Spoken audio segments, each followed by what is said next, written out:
Hi, everyone. Thanks for joining us for Thursday Office Hours Live. Really excited for our session tonight. For those of you who are just joining us for the first time ever, I'm Kamara Toffolo. I'm a resume writer, job search strategist, and LinkedIn consultant who helps working professionals dare to do work differently and land great fitting gigs. So tonight, super excited. We've got Dr. Kelly Waltman joining us tonight. She is a leadership expert. And she helps develop teams. And she's also very much an expert in feedback giving, feedback receiving. And so we're going to dig into leadership a lot tonight, how to really position ourselves best for leadership roles. Hello, Dolores. Thanks for joining. To really develop into leadership roles, maybe kind of position ourselves and poise ourselves for making that move from what's called peer to leader. I think it is peer to leader transition. So basically you become the boss of your colleagues, which might feel a bit awkward. So let's talk about that. So Kelly and I know each other from YouTube for Bosses, which is a course and a program that we're both a part of. And it's really helping us grow our presence on YouTube and crank out really, really solid videos. If I do say so myself. So, and Kelly's videos are awesome. We'll talk more about her videos later on. So without further ado, let's have Kelly join the conversation here. Hello, Kelly. Hello, hello. Thank you for joining us. Thank you so much. How are you doing this evening? Fantastic. Thank you. How are you? I'm good, thanks. I'm good, thanks. I'm really excited to get into the topic of leadership with you tonight. It's a topic that comes up a lot in my work, given a lot of people really want to make that move into being a manager. It's kind of tough to do. So what do you think are really the strengths or skills or traits that people really need to kind of beef up before they even think about making that move into leadership? Sure. Yeah, it's a great question. And you're right. I think leadership is something that is applicable for everybody, right? I mean, even within whatever role you're in, there's a way that you can demonstrate some of those leadership qualities. And then especially if you're wanting to advance and look for promotions. And I think when I think about the qualities or the hallmarks of great leaders or of somebody who is an emerging leader, I think a desire and a commitment to lifelong learning is huge. Being willing to consistently learn and grow. And, even people who are seasoned leaders, recognizing the need to constantly grow and evolve and learn is huge. So I think that willingness to demonstrate that lifelong commitment to learning, to continue learning, being willing to listen. That is huge. Not only listen to those, who are maybe in a position above you, listen to your peers and show that you genuinely are listening and invested in what the other person is saying, because not only will that set you up to be respected as somebody who would be a good leader, but once you are in that leadership position, that willingness and that skill and ability to really listen and connect with people is going to be huge and is going to be so, so important. For sure. Yeah. Yeah. Sorry, I didn't mean to cut you off. I'm just that's okay. All about the listening. But yes. Anyway, did you have something else that you wanted to add to that, or? Yeah, no. Well, and I tend to just pause too, because I want to, I don't want to dominate. So I tend to, to pause a lot. Yeah. This is all about your expertise. The audience is here for you, not me. I think the other piece that is a good complement to that listening piece and that lifelong learning is, again, as you mentioned, I'm a big proponent and educator of feedback.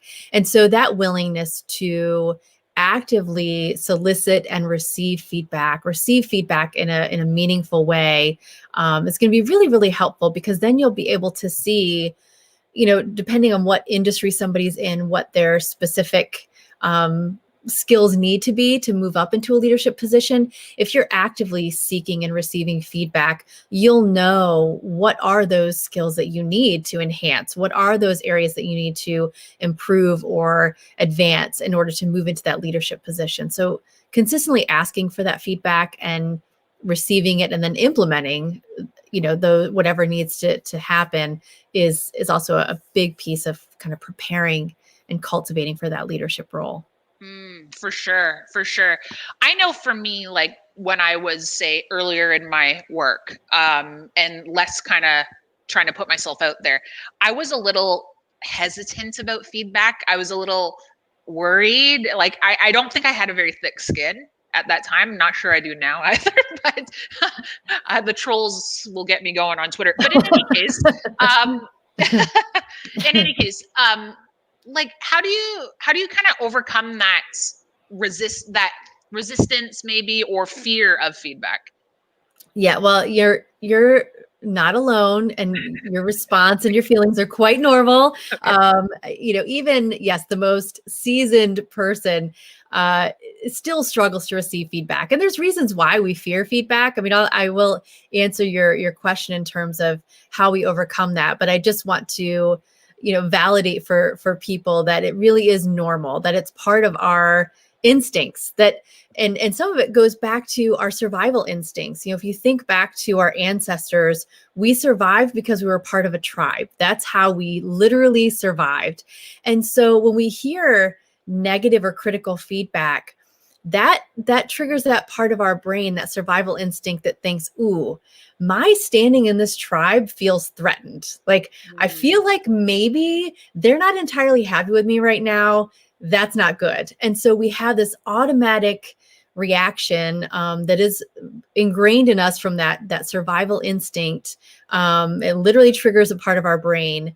And so it's very normal, and really it does take us getting to the place of understanding that it's normal, being okay with that, but then learning how to process beyond it. So, part of us is always going to fear that a little bit. And look, critical feedback, it almost always stings a little bit when you first hear it. Like, that's just the reality. It's just, it's like, ripping off a Band-Aid. It's not pleasant, Right. and it's not going to be pleasant. And the same is true of critical feedback. Even if we deep down know that what the person is saying is right, it's still not enjoyable to hear. So again, I think a big piece of that is acknowledging that, yes, it does sting a little bit, and that's okay. But then having the skill set to take a moment and step back and reflect on what the person shared. And when I teach people, and speaking of YouTube, I have a YouTube video about this, how to process feedback, how to receive it and process it. One of the big things I say is resist the urge to respond immediately. So when the person shares that information with you, just listen, acknowledge it, thank them for coming to you with the feedback, and say, I'd like to take some time to process this. Like, I respect what you've said, and I thank you for coming to me. I need a little time to digest, and then just stop there.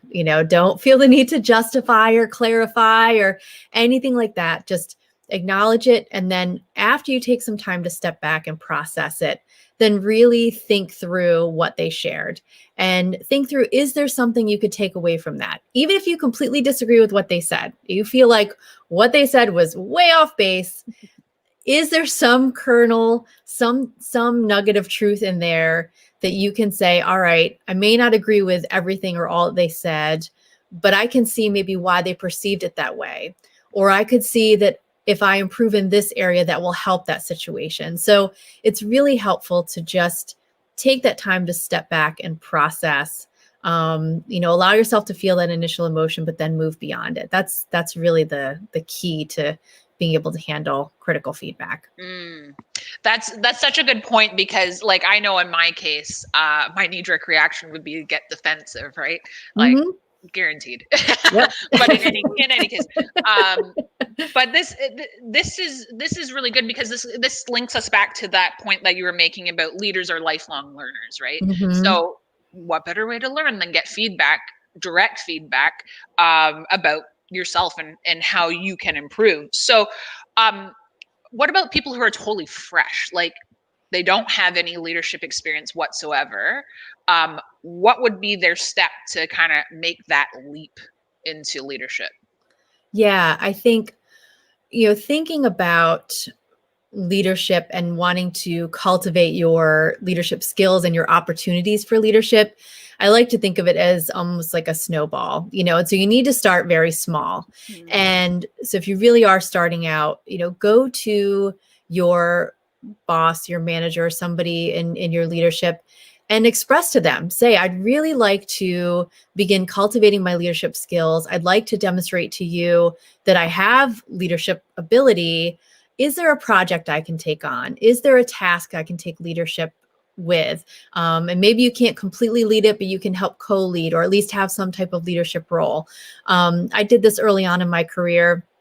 I wanted to do that. I wanted to cultivate leadership, and I wanted to have those opportunities to kind of prove that I could do it to my bosses. And so I asked, I said, is there a project that I could do? I'd like to start cultivating my leadership skills. And they didn't have anything right away, but within a few weeks, a new policy and data instrument that they wanted to collect some specific data came up, and they said, you know what, here you go. Here's your project. And so I did it, and it was very small. But that started the ball rolling, that started that snowball effect of once I did that, then they knew they could come to me for something else. And then they knew they could come to me for something else. And after demonstrating that so many times, when an opportunity for a promotion came up, I had this track record of being accountable, of having initiative, of problem solving. And so it was almost a shoo-in for me to get that that promotion. It was a no-brainer. It was an easy decision for them to make. So I think being proactive and asking for those opportunities, even if they are very small to start, not only is that just a chance for that snowball effect for you, but in thinking about things to list on resumes, you can list those things, say that you led the initiative for this, or you led this project. Like those are simple ways to add those things to your resume, even if you don't have a specific title to put there.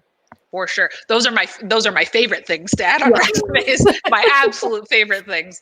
Because any way you slice it, if you want to take the leadership angle, or you want to take some sort of other angle, like coordination of other things, it's awesome. It all looks good, right? Absolutely.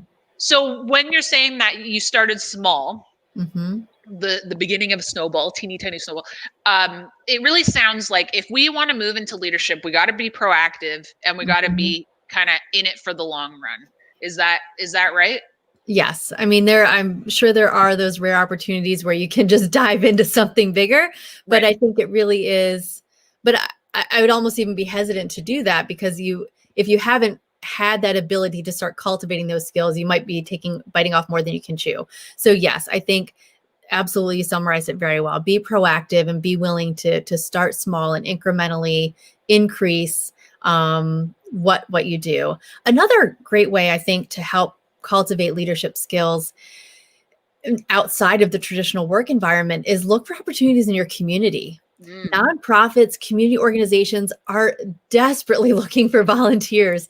And again, you don't want to take on more than maybe you're ready for, although pushing yourself out of your comfort zone a little bit is okay. I mean, there's nothing wrong with saying, I haven't done this exact thing before, but I think I can do this. And I know if I work my butt off, I can do this. So I don't want people to feel like they can't ever take that leap, because you should push yourself out of your comfort zone to some extent. But yeah, I mean, community organizations are looking for people to take leadership roles, to volunteer all the time. So that's a great way, again, to add some experience, and you can also, again, highlight that on your resume.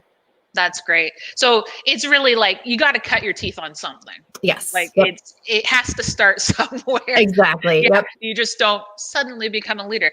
Right. So that's some good stuff.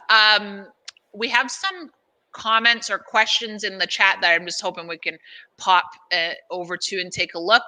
So hi, Jude. So Jude says that she appreciates your recommendation, Kelly, and that kernel analogy is really going to stick with us. That's Yeah, good. I get picked on sometimes for my use of the word kernel and nugget, but I still use them anyway. I like it. Anytime it can be something can be associated with food, it's memorable for me. Right? Tori, I found some leaders are threatened by this too. I think that came up when you were talking about the being proactive. Mm, So they're in fear of their own job security. Not all managers want to develop their employees, but when you have this kind of leader, it's wonderful. 100%, it's wonderful. I relate to that, Tori, because one of my last roles, I had a manager who was resistant to mhm. helping me rise up. So actually, to Tori's point, Kelly, like, what do you think? How do you think people should navigate that if they do have a leader themselves who's kind of threatened? Yeah, that is so tricky and so difficult, and I get it because I've experienced that as well. I've had leaders that are amazing and they're empowering and they make you feel like you can just take on the world, they just Yep. make you feel fantastic. And I've unfortunately had leaders that are very toxic and I've resonate with that dynamic, unfortunately.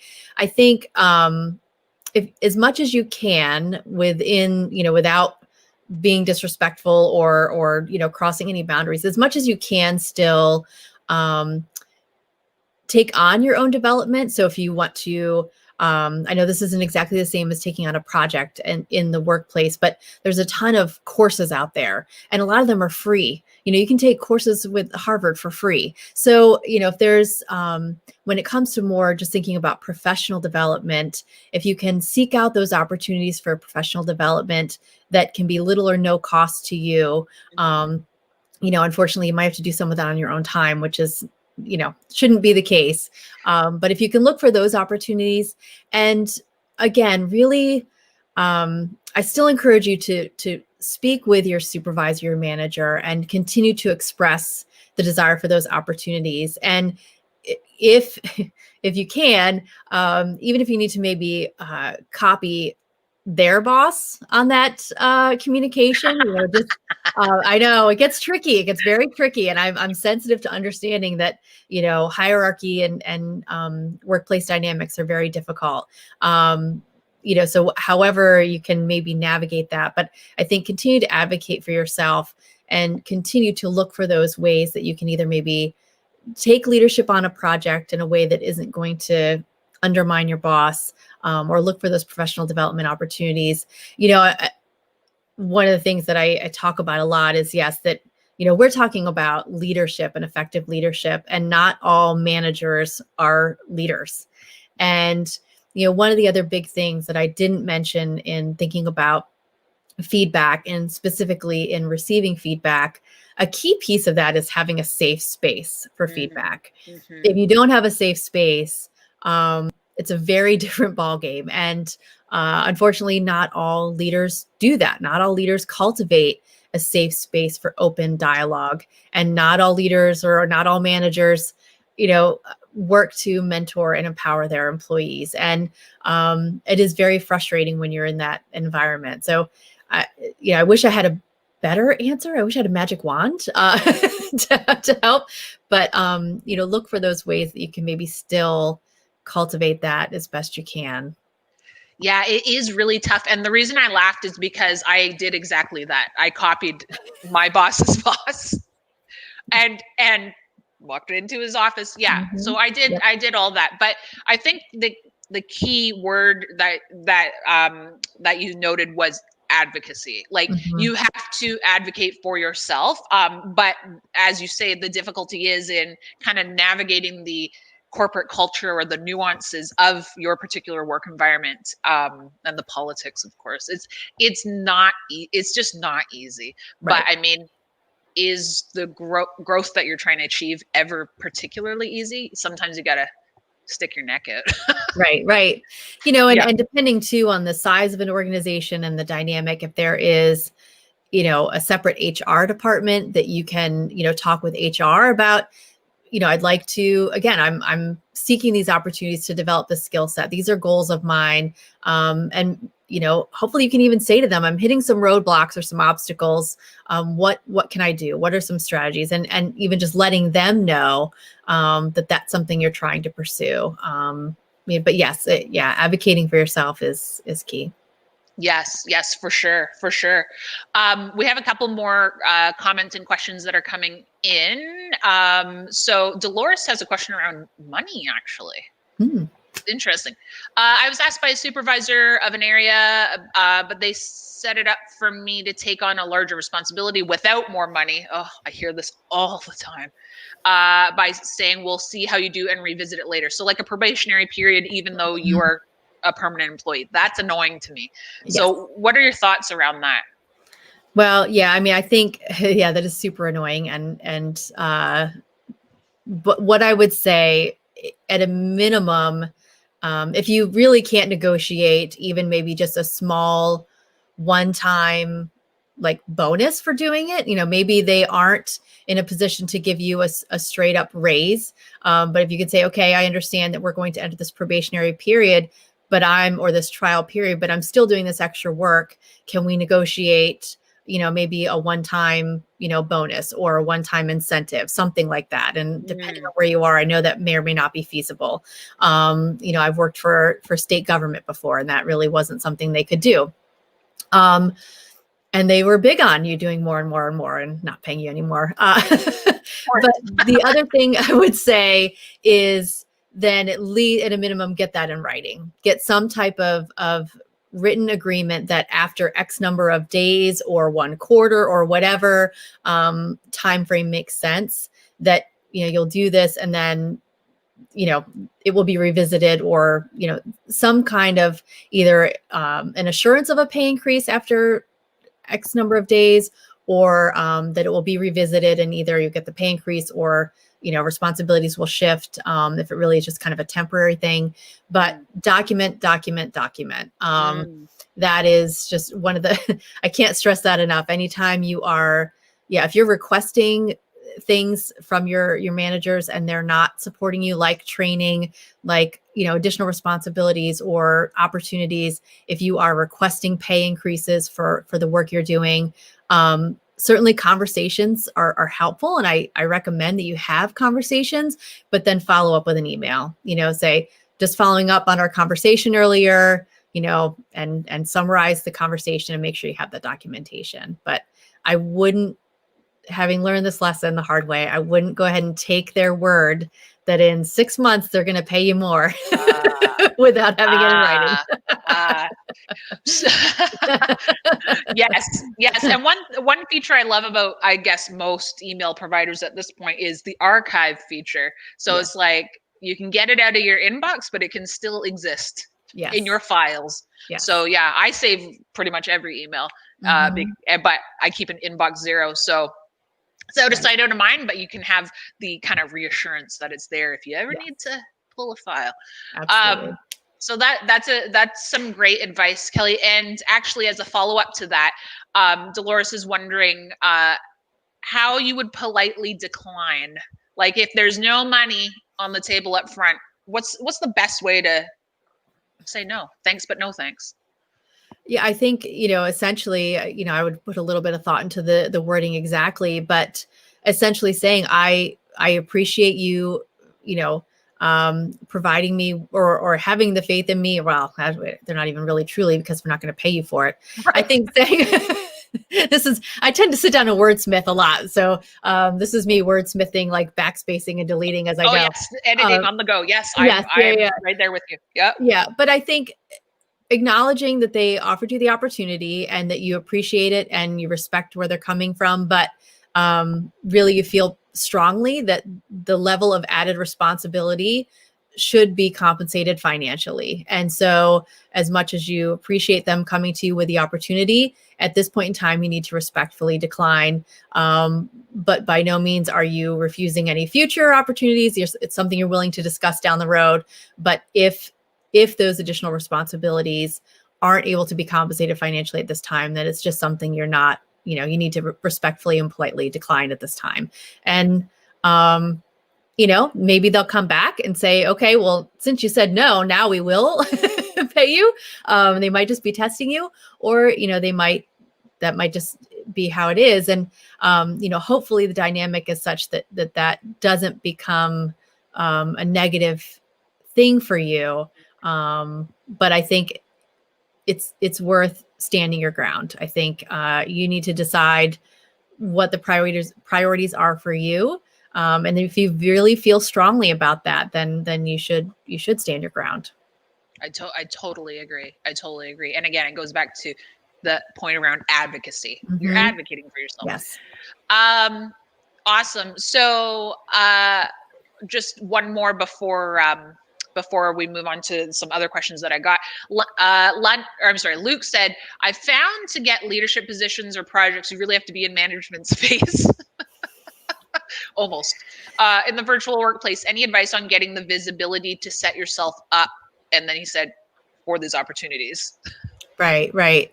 Yeah, this whole, I know a lot of people were working remotely and virtually before, but certainly the last several months has been a dramatic shift for a lot of people. And, one of the things with just in general working remotely and leading remotely, but then also more to their question, is you have to be very intentional about maintaining that contact. That is true even in a normal office, quote unquote, normal office working environment where people tend to just be busy and putting out fires and doing whatever, and they have all this to do. So that's true in that type of environment. So absolutely, when we're now, the majority of people are working remotely and virtually, you have to be very intentional. And so from a leadership perspective, being very intentional about continuing to check in with your people and genuinely checking in, saying not just how are you, but saying, what's the biggest challenge you're facing right now? What do you need from me right now? What could I do or our team do to make your job easier? What's your biggest stressor right now? What's the thing you're most proud of right now? What's going really well for you? But so asking those targeted but open-ended questions, not just the simple, how are you? How's this project going? Are you going to meet this deadline? But really checking in with people. And I think if you don't have a leader that is doing that for you, if you can request that of your leader, of your manager, if you can say, I'm feeling a little disconnected right now, just because we're all virtual. Can we set up a standing appointment? Can we set up, whether it's weekly, biweekly, whatever is reasonable? It would be really helpful for me just to feel connected and to have that check-in. If we can do, have a standing appointment on the calendar, or we connect over Zoom or over the phone, whatever, that would really be helpful for me. And then, use those times, those standing appointments. Don't ask for it and then not have anything to bring to the table, but use those times to say, okay, this is what I'm working on. These are the goals that I'm working on right now. I could use your input and suggestions here. I'd like to seek some more opportunities. Are there any things that, I can do? That's where you can flip it and say to your leader, what could I do to make your job easier right now? What could I do to help our team out right now? And use those opportunities to connect. But yeah, it's, we really all around need to be very intentional about checking in with each other, from at and between all levels. For sure. It's, I think so many of us are feeling quite disconnected right now. I personally love working remotely, but I know there's a lot of people that don't, and they need that kind of water cooler chat. And so if you are a leader where you are being intentional with your checking in with your remote team, or checking in with your in-person team, how do you make sure you kind of set the stage for like, you can tell me what you're actually thinking, like, honestly? Yeah. In my coaching and consulting and in my online courses, I talk a lot about tangible strategies to do just that, ways to, I call it setting the stage. That's one of the pieces when we think about setting up a workplace culture to be a safe space for feedback, and to really have a feedback culture. That's really when I talk about feedback, I'm really talking about reaching the place, the ideal scenario where feedback is woven into the everyday communication of that team, and you have a true feedback culture. And so one of the first step with that is setting the stage. And a lot of that is being honest and open and transparent yourself. And I have, some team activities that I work with people to use, where you set it up initially, you ask some open-ended questions that are fairly innocuous, that people feel like they can answer safely. And one of the things could be, what are you getting from me right now that is helpful? What aren't I doing, or what could I do to help our team be more successful? And just some other questions. And then by starting with those kind of, I call them like gateway questions, you can, and then by, again, practicing yourself, that sense of, okay, I'm going to hear what they have to say, and I don't need to justify, I don't need to react. I can just say to them, all right, be honest, like share with me what you think, and then just receive it, and then take that time to process it and come back and say, okay, I've had a chance to think about what we talked about as a team, or what you talked about one-on-one. And while we might not be able to implement everything, here's some things that I think we can do, or I really appreciate your feedback, I'm going to continue to consider that. But it really is about initially being able to kind of have that conversation, be transparent about that you want to be better about receiving feedback, you want to grow as a leader, and starting out with some easier questions that, but you can't just say, all right, give me feedback, because then most people aren't going to say anything. So finding those kind of targeted but open-ended questions, and really, again, kind of setting the tone and being willing to receive that feedback, will help cultivate that space. That's great.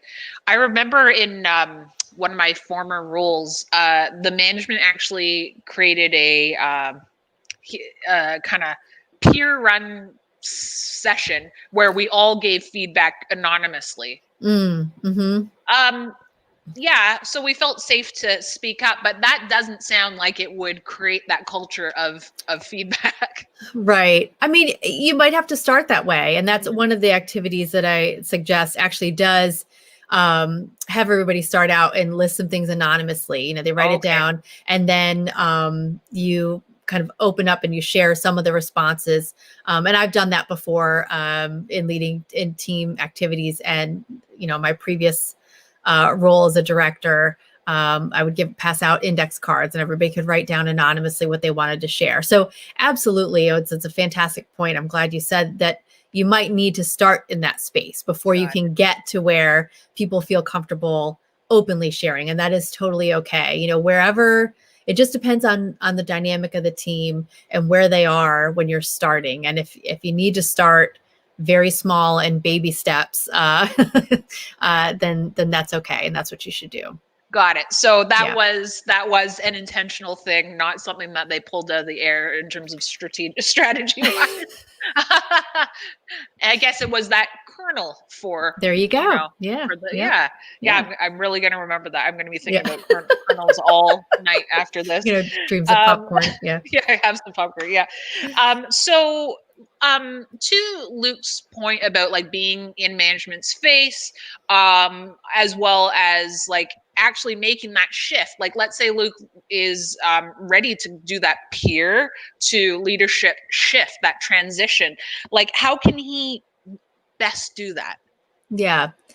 I think one of the first steps, and you can even do this before technically you're in that official transition, but one of the first steps I recommend is sitting down and being intentional about developing your leadership philosophy. So thinking about, what are your, and this is another YouTube video, I'll just go ahead and plug that while we're at it. Yeah, that's one of the more recent ones I did was on developing a leadership philosophy.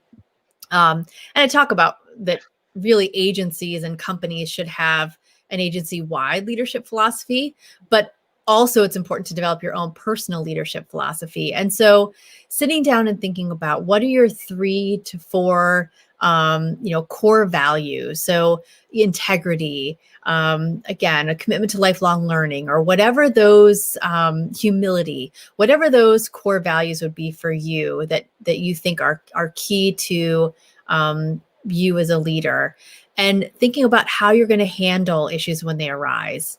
How are you going to celebrate the wins? And thinking about what are your non-negotiables? What are those things? What are those behaviors that you absolutely won't accept from yourself or from anybody else? And really just taking the time to cultivate that leadership philosophy. And you can even, write it out and have it somewhere, post it somewhere if you want to. But that will then be your guide and your compass, so that you can always come back to that. And it will help you be more intentional as you begin that leadership role. It'll help you be intentional about the way you go about that. So you're not just kind of grasping at straws or trying to figure it out. I mean, you'll be trying to figure out some of it as you go, but you'll have a little more of a compass to guide you. And I think then too, that will help you as you go into that transition and you begin working with who were your former peers and now you're their manager. I'm a big proponent of just being transparent. I think, call out the elephant in the room, be transparent, have the dialogue. And so sit down and have a meeting and say, like, okay, I know this is different. Like might be a little awkward for a little while, and that's okay. Like this is a change for all of us. But I want to be transparent. I want us to have that dialogue. Here's the way, I've taken the time to think about my leadership philosophy. Here's my leadership philosophy, my commitment to you. And let's talk about, do you have any concerns? Do you have, what is this going to look like moving forward? And I think that's, again, transparency, being intentional. Those are things I really think are just going to set you up for success. That's great. What would your advice be if someone, say, is doing that peer to leader transition and their former peers are exhibiting jealousy, let's say? Again, this comes down to how, knowing the team dynamic and how comfortable are you having a one-on-one conversation with that person. Right. I don't think you should call that out in a team setting, but having a one-on-one conversation with that person and saying, I get it. I respect where you're coming from. I understand. This is a tricky situation, but this is where we are. And I'd really like us to have a positive working relationship moving forward. I don't want this to be a point of contention. So let's talk through it, and I think, if they're really being truly obnoxious and aggressive, then you may need to move into, unfortunately, some official disciplinary, actions. Like you might need to handle that in a more formal matter. But I think trying first to informally handle that, have a conversation, call it out, acknowledge it, acknowledge their feelings, and really try to focus on having a positive working relationship moving forward. And I know you don't necessarily want to say this to them in that moment, but ultimately they're not doing themselves any favors if they're sabotaging things, because then the next time a promotion comes up, saying to them, I respect you and the work you do. Let's talk about cultivating a positive relationship so we can set you up for success. So the next time something comes up, you have the chance to get that. Like, I want you to succeed as well. So let's talk about making that happen. 100%. Yeah. It's a tricky situation because like people may feel slighted, if you were promoted ahead of them. But I like that leadership philosophy. And I think that's, again, sets the stage really well, in terms of showing your former peers that you are really taking this seriously. Like, I wasn't just promoted into this role because of my tenure, type of thing, which is something that bugs me to no end, is someone getting promoted just because they've been somewhere a long time. Right. That doesn't make any sense. Like, why do you know why companies do that? I would really like to know. I don't know. I think it's rooted in just like so many things right now, or that we see that are starting to go by the wayside. It's just rooted in this tradition of, seniority, and I don't know how much of that. I don't know enough about the military structure to know, is that like a paramilitary approach, like just a seniority thing, and so tenure equals seniority. But I think there's just this tradition of that people who are there longer, that seniority means that you get promoted. But in not that was ever a great approach, but I think in the more traditional sense of management, where it was more authoritarian, and that's just hierarchy was king. And I think we're realizing now that it's not just about being a manager. It really is about being a leader. It's about being a coach. It's about being a mentor. That old style of management is really,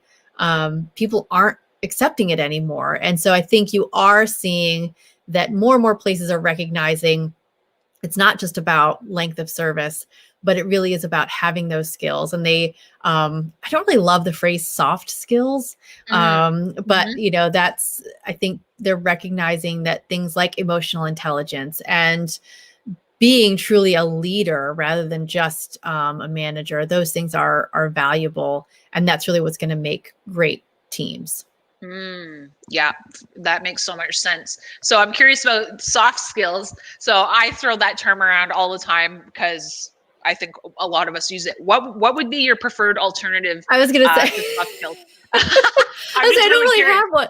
Yeah, I don't really have one, and there's nothing wrong with it. I guess I think for me, it just comes down to people tend to equate soft with like weak, and I think that's why it bugs me. Like, so I don't have a better term for us to use. And there's nothing inherently wrong with it. And I don't think that soft is weak. Just like, when I talk about courageous leadership, I talk about willingness to be vulnerable. And people have this tendency to think that vulnerability is weakness, and that's not true. Willing to be vulnerable is one of the most courageous and strong things you can do. So there's nothing inherently wrong with it. I wish I had a better term for soft. No, I can understand. I can understand that. There was a term that I was tweeting about yesterday or the day before, which I don't love myself, which is servant leader. What are your thoughts on that term? I don't love the term either.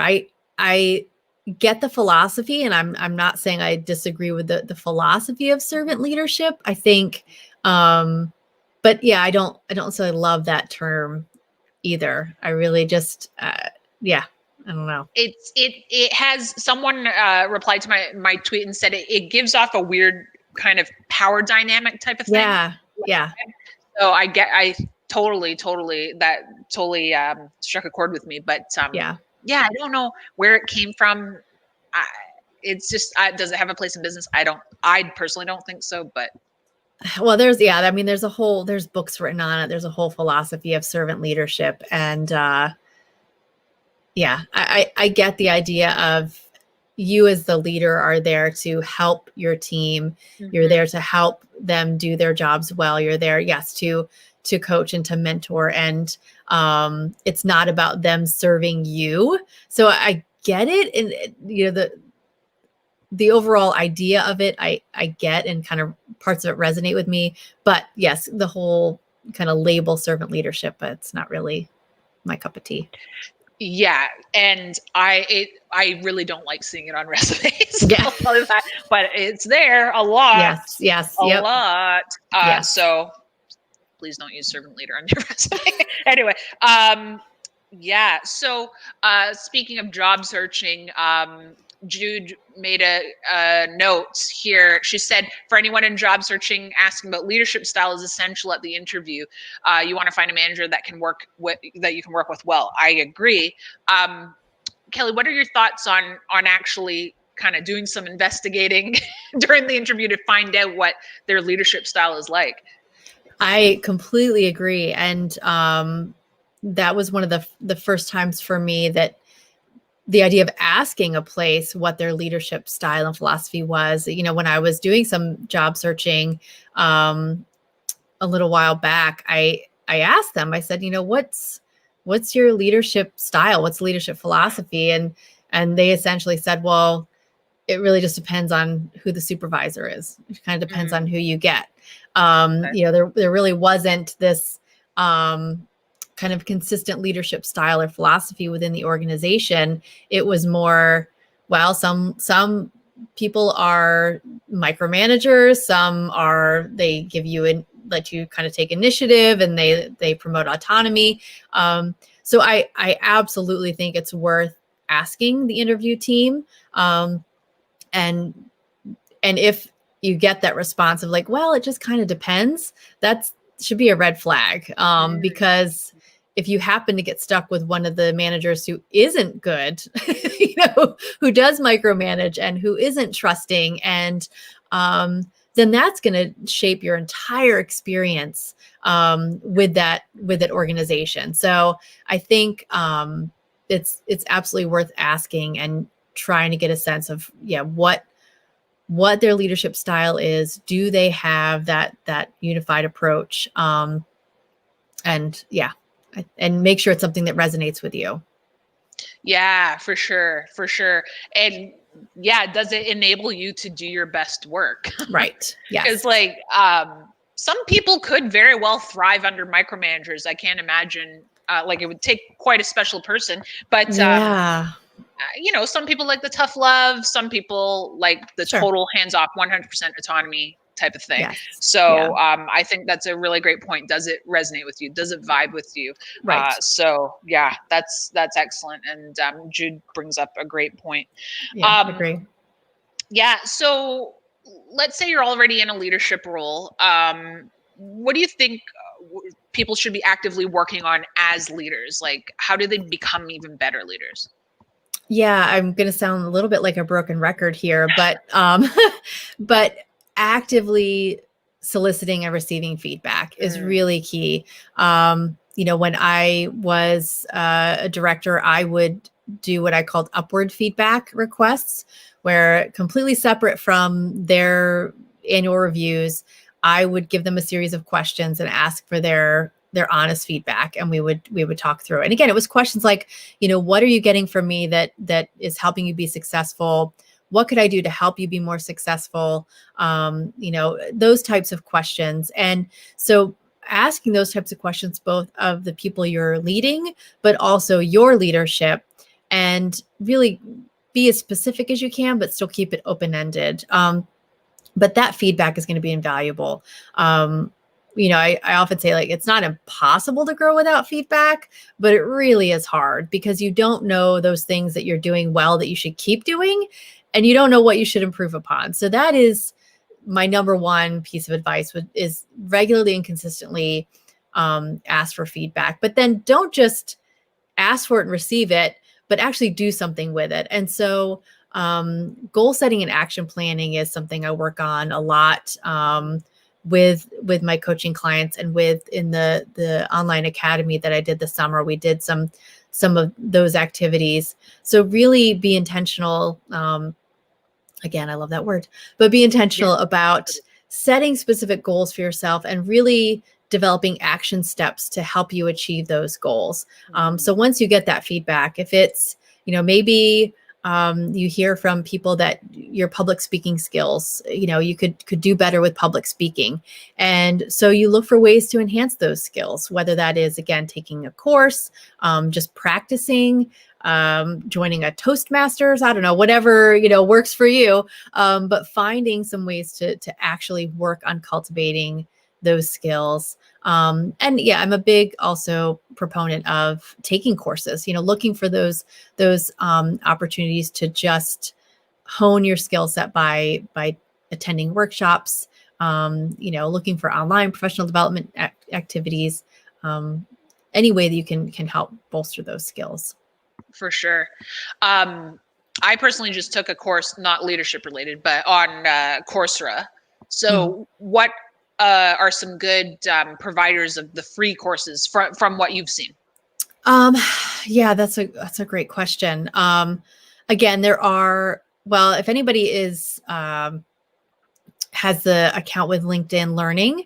There's a ton of stuff. Those aren't necessarily free if you don't have that level of subscription. Right. But there are a ton of options on LinkedIn Learning if that's something you're plugged into. And a lot of academic institutions, but also workplaces will have accounts with LinkedIn Learning. So check, even if you don't have a personal account, check with your employer and see if they have a business account with LinkedIn Learning, because a lot of them will. Or they might be willing to do that if they don't, offer that, because you can get everything from programming to leadership to public speaking, anything you can think of. There's a course on LinkedIn Learning. For sure. Again, there's opportunities through Harvard. You can take free courses with Harvard. YouTube, I know we're big proponents there, but it's so true. I mean, everything is on YouTube. It's not going to be an official course, but certainly you'll get a wealth of information. So those are some big ones that I can think of off the top of my head. Yes, I love YouTube for everything. Like literally learning everything I need to learn. Yeah. Like, from how to change a tire, not that I do that, to like how to cook I made like mushy peas or something I love one year. mushy peas. Oh, you do? Oh, I do. Yes. I was surprised how good they turn out, because I don't like peas, but for some reason when you mix, I don't know, tons of cream and butter with it tastes good. Surprise. Yeah. So, but I was like watching a Gordon Ramsay video on that. So anything you want to learn is on YouTube. And you've got a lot of great videos on your YouTube channel. A lot around feedback. I was watching one of your videos around multitasking earlier today. Oh, yes. Because basically every resume I write, and when I work with my clients, every client says they're great at multitasking. And I'm like, multitasking isn't really a great thing, isn't very marketable on a resume. No. I have my thoughts on that. What are your thoughts around multitasking? Yeah, well, let me first circle back very quickly because I just thought, I don't know, like how many courses are free, but I know there's some that are very low cost and possibly free. Okay. Even people look on like Udemy, Thinkific, Teachable, like all of those as well. You can often find courses on there that are, fairly cost effective. So multitasking. Yeah. So it's a myth. First of all, we can't multitask. What we do is we switch between tasks very quickly. And some people are really good at task switching quickly. But even still, they're not as good at it as they think they are. And if you are spending your day constantly task switching, you're going to have a lot more mental fatigue at the end of the day. There's research that shows that you'll have memory loss. You'll actually even lower your IQ. Really? Yes. Yeah. It's really not beneficial. Our brains aren't wired to do that. So when we're constantly trying to do that, we are overly taxing our brains. And it's not beneficial. It's not beneficial for our mood, for our energy, efficiency. And there's research that shows once you've been distracted from a task, it can take approximately 20 minutes to truly get focused again on the task you were doing. Yeah.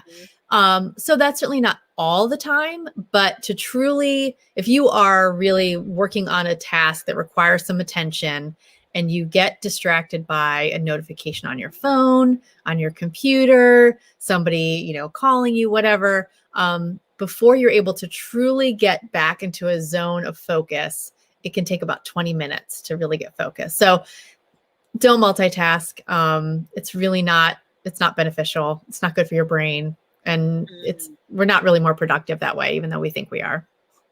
Yeah. I found lately, because I had a baby 9 months ago, and I've been trying to change his diaper while cook at the same time, while going back and forth to writing a resume. Maybe I shouldn't say that.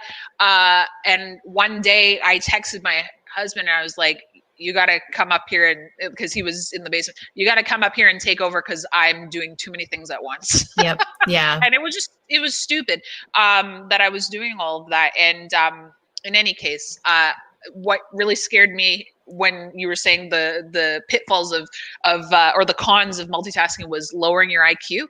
Yeah. Yeah, I have no IQ to spare, so that really worried me.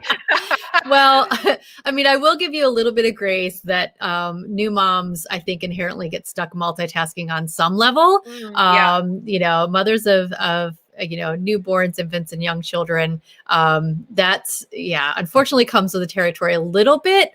But when it comes to, you know, really, yeah, try to avoid multitasking as much as you can, and particularly for yeah, when you're working on, like, you know, work like resumes and things like that. It really will just be so much. It's so detrimental. But yeah, unfortunately, some of those tasks, you know, you're stuck doing some of that multitasking with the house stuff and the care for the baby. And yeah. Yeah. You get it. You're a mom. Yep.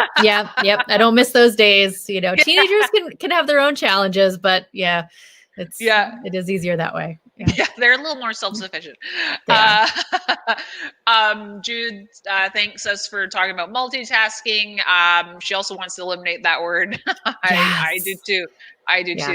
I lose focus myself, and I think from what I'm seeing, employers really want people to showcase like hyper focus, not oh, I can do this, like spinning a bunch of plates in the air. That doesn't really get you further down towards the goal line. So anyway, the only thing, you know, if people want to be able to say they can manage multiple projects at a time, you know, that's good, that you can maybe manage multiple projects, or you can handle multiple responsibilities in any given time. That is a skill, and that is good. That shows that you can be organized, that you can be responsible. Those are helpful things, but multitasking is not. And I agree with Jude. Let's just take that word out. And yeah, I definitely, it takes me the 20 minutes to refocus. So I'm kind of a stickler about, you know, leave me alone when I'm focusing. Yeah, for sure. Before I just check for any final questions from the viewers, where would be best for people to follow you on the internet? Yes, on the interwebs. On the interwebs, yes. So on pretty much, I think, all things social, you know, LinkedIn, Twitter, although I don't do a whole lot with Twitter, but I'm on there technically. Twitter, Instagram, Facebook, it's at Dr. Kelly Waltman, Dr. Kelly Waltman. And if they want to go to the website to check out learning opportunities, and some free resources are on there, in addition to some training options, it would be slrleadershipconsulting.com. slrleadershipconsulting.com. Fantastic. Yeah. And I've linked all of that in the description of this video. Lots of great videos on Kelly's YouTube channel. So make sure to check that out. Lots of great stuff about feedback. Thank you. That seems to be like your jam. Feedback. Yeah. It is. You are the feedback queen. So I always say I'm trying to take the fear out of feedback. That is that is my mission. Yeah. I love that. As a writer, I'm so into alliteration, especially. Yeah, so same. Love it. Yeah. Love it.